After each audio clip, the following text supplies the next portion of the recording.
Hola niños y niñas de segundo básico y bienvenidos a una nueva clase de ciencias naturales.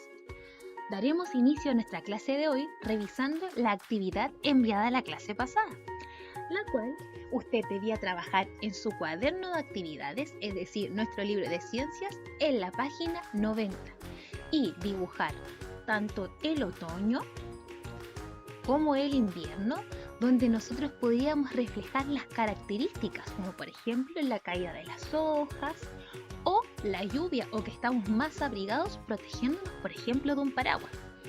Y responder a estas tres preguntas. La primera de ellas dice, ¿cuáles son las diferencias entre los dibujos?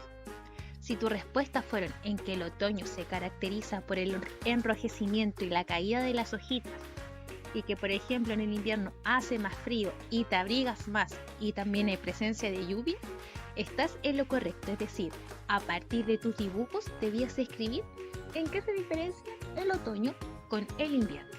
La pregunta 2 dice, ¿cuándo hace más frío donde vives? Es decir, acá en Santiago y en Puente Alto, ¿verdad?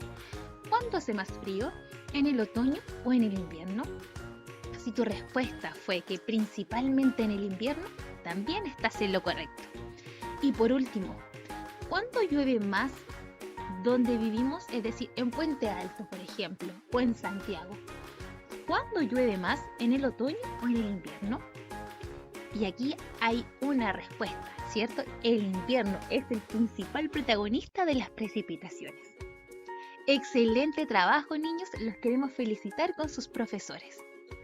Hoy trabajaremos en identificar los fenómenos naturales del tiempo atmosféricos, tales como las precipitaciones, temperaturas, vientos y nubosidad, respondiendo en relación a ejemplos que podemos encontrar en nuestra vida cotidiana. Para ello necesitamos los siguientes materiales: nuestro texto de ciencias, nuestro cuaderno de actividades, lápiz grafito y goma.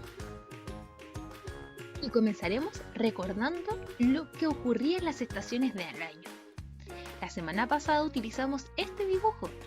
¿Y recuerda cuál era la característica de cada una?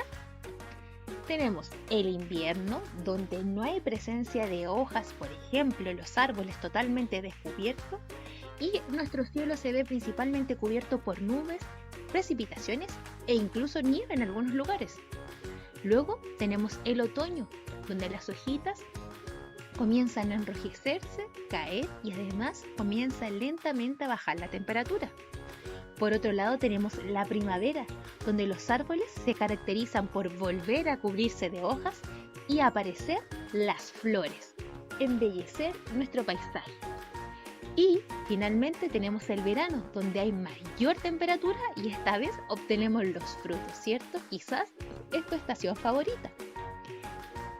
Todos estos cambios que se experimentan en nuestro paisaje a partir de las estaciones del año, que duran los 365 días del año, todo el año, son efectos del tiempo atmosférico, es decir, aquellos cambios que experimenta nuestro planeta Tierra, sobre todo en la parte de la atmósfera, donde podemos encontrar algunos días soleados, otros días con nubes, otros días con viento, es decir, todos ellos ocurren en la atmósfera, que es la capa de gas o de aire de nuestro planeta Tierra. Todos estos cambios son los que marcan principalmente el inicio de una estación o de la otra. ¿Recuerdas que nosotros habíamos estudiado los cambios que podemos observar en el tiempo atmosférico? Vamos a ver cuánto los recuerdas. Acá, por ejemplo, tenemos estos símbolos que son parte de nuestros cambios atmosféricos, sobre todo de las cartas sinópticas del tiempo. ¿Qué significaba el sol? Excelente, que el día iba a estar completamente despejado. Sin embargo, por ejemplo, en el otoño tenemos nubosidad parcial, es decir, días en que hay presencia de sol, pero este se ve un poco opacado por la presencia de nubes.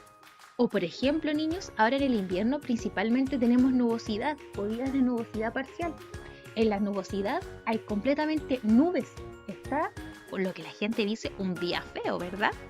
O por ejemplo, hemos experimentado en los últimos días precipitaciones, es decir, lluvias donde las nubes son más oscuras y precipita cae al suelo agua. Y acá en Santiago y en Puente Alto es muy poco común que suceda esto, que son la presencia de nieves, copitos de agua-nieve, por ejemplo. O también, como ha pasado en el norte de nuestro país estos últimos días, tenemos tormentas eléctricas caracterizadas por la presencia de rayos y truenos. Todo esto nosotros lo vemos a diario a partir de la carta sinóptica, que por ejemplo en nuestro país, al ser tan largo y angosto, puede experimentar diferentes tipos de tiempo atmosférico.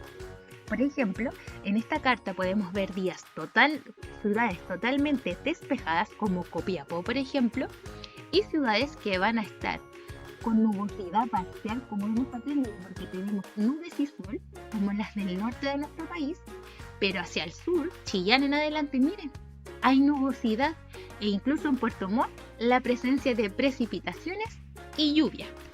Lo mismo ocurre acá, pero esta vez un poco más homogenizado.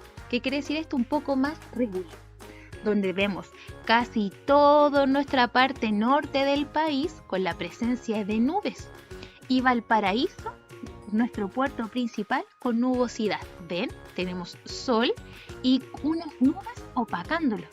Sin embargo, por ejemplo, ese día en Santiago, ¿qué ocurrió? Muy bien, precipitó, porque tenemos nube con presencia de agüita, precipitaciones.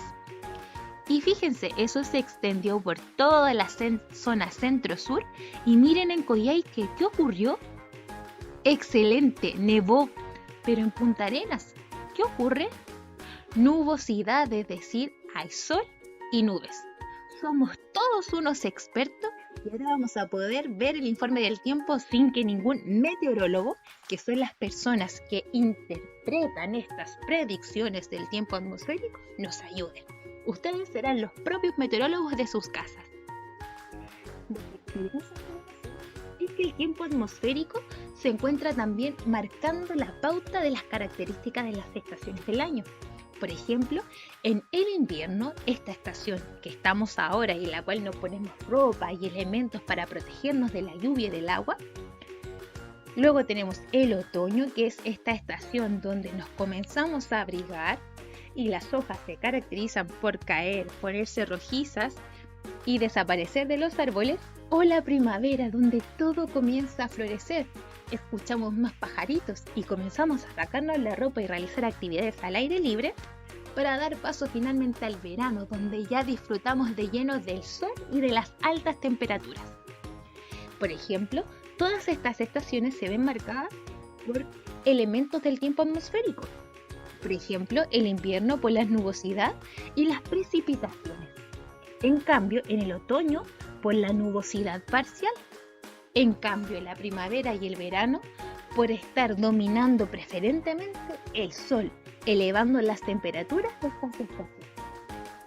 Ahora, a partir de lo que hemos aprendido y en relación al siguiente informe del tiempo que nos presenta nuestro amigo meteorólogo, vamos a ver cuál serían las vestimentas más apropiadas según el pronóstico.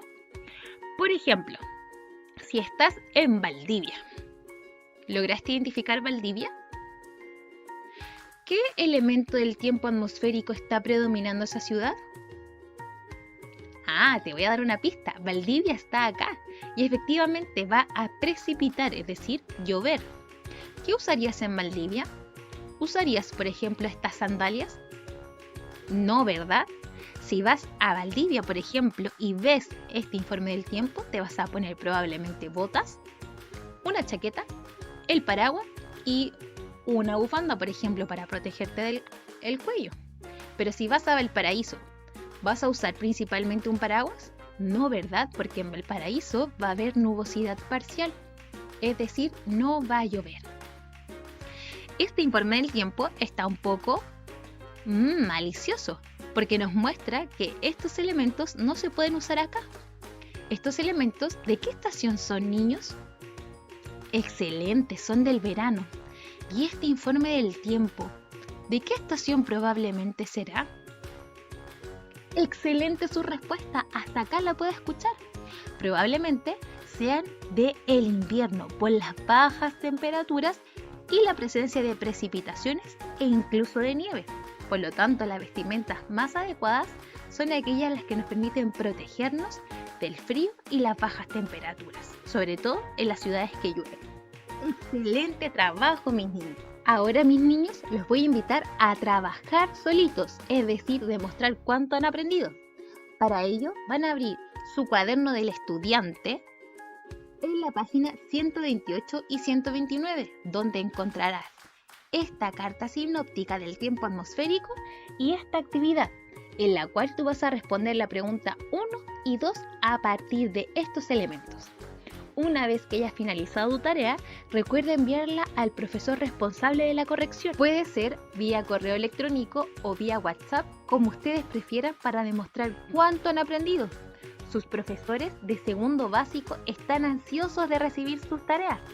Por ejemplo, si tú vas en el segundo A, recuerda enviarla al profesor Cristian, o en el segundo B a tu profesora jefe Ivana, o si vas en el segundo C, también a tu profesora jefe Carolina. Están ansiosos de ver cuánto han aprendido. Chao, niños, y hasta la próxima.